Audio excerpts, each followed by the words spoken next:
Meet the Game টিউটৰিয়েললৈ স্বাগতম জনাইছো মোৰ নাম মৌচুমী মিধি আৰু মই এটো IIT বম্বেত বাণীবদ্ধ কৰিছো মই পোৱা এটা ইমেইলৰ সৈতে টিউটৰিয়েলটো আৰম্ভ কৰা যাওক মই ডেভিড ভেনচেলেনৰ পৰা এটা ইমেইল পাইছিলো আৰু তেওঁ মোক এটা সাধাৰণ আকাৰ জিওমেট্ৰিৰ সহায়ত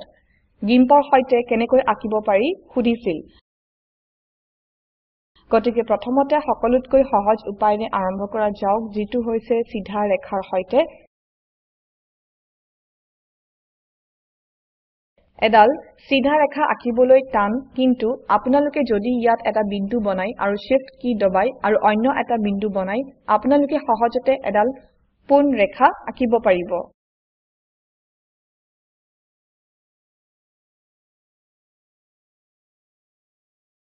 গতিকে এইবোৰে হৈছে সিধা ৰেখা নোহোৱা কৰিবলৈ Ctrl Z দবাওক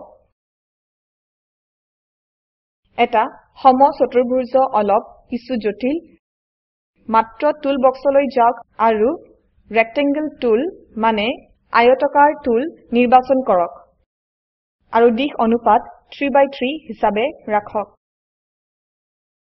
গতিকে এইটো সমচতুৰ্ভুজ হোৱাটো উচিত এতিয়া মোৰ সমচতুৰ্ভুজ নিৰ্বাচন হৈ আছে গতিকে এডিট ষ্ট্ৰোক সিলেকশ্যনলৈ যাওক মই ইয়াত কিছুমান পৰিৱৰ্তন কৰিব পাৰো মই ৰেখাৰ প্ৰস্থাই কৰিব পাৰো নতুবা মই পেইণ্ট টুল ব্যৱহাৰ কৰিব পাৰো আৰু মই পেইণ্ট টুলত পেইণ্ট ব্ৰাছ নিৰ্বাচন কৰিব পাৰো আৰু ষ্ট্ৰোকত ক্লিক কৰিব পাৰো আৰু ইয়াত আপোনালোকে আপোনালোকৰ সমচতুৰ্ভুজ পালে মই যদি এই সমচতুৰ্ভুজটো ভৰ্তি কৰিব বিচাৰো এইটো সহজ মাত্ৰ ইয়াত মোৰ ৰঙৰ পেলেটলৈ যাওক আৰু কলা ৰং সমচতুৰ্ভুজলৈ টানি আনক দীৰ্ঘবৃত্তৰ সৈতে একে কাম কৰিব পৰা যায় মই মাত্ৰ দীৰ্ঘবৃত্ত নিৰ্বাচন কৰিব পাৰো আৰু এডিট লৈ যাব পাৰো আৰু ষ্ট্ৰোক সিলেকশ্যন নিৰ্বাচন কৰিব পাৰো বহুত জটিল গঠনৰ বাবে পাথ টুল নিৰ্বাচন কৰক মই এটা পথ বিন্দু বনাই তৈয়াৰ কৰিব পাৰো আৰু মই যেতিয়া শেষৰ বিন্দুটোত ক্লিক কৰিম মোৰ পথ সমাপ্ত হ'ব তাৰ পাছত মই ইয়াত এডিটলৈ যাব পাৰো আৰু এই নাল কেইডাল আপোনালোকে বিচৰা ধৰণে উন্নত কৰিবলৈ আৰম্ভ কৰি দিব পাৰো আপোনালোকে এইটো অনুশীলন কৰিব পাৰে আৰু বুজিব পাৰে এইটো বিৰাট সহজ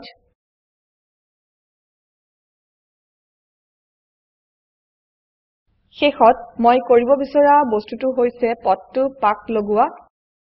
আৰু মই একে অপচন ইয়াত পাইছো আৰু মই যেতিয়া ষ্ট্ৰোকত ক্লিক কৰিছো মই এডাল সম্পূৰ্ণ শুদ্ধ লাইন পাইছো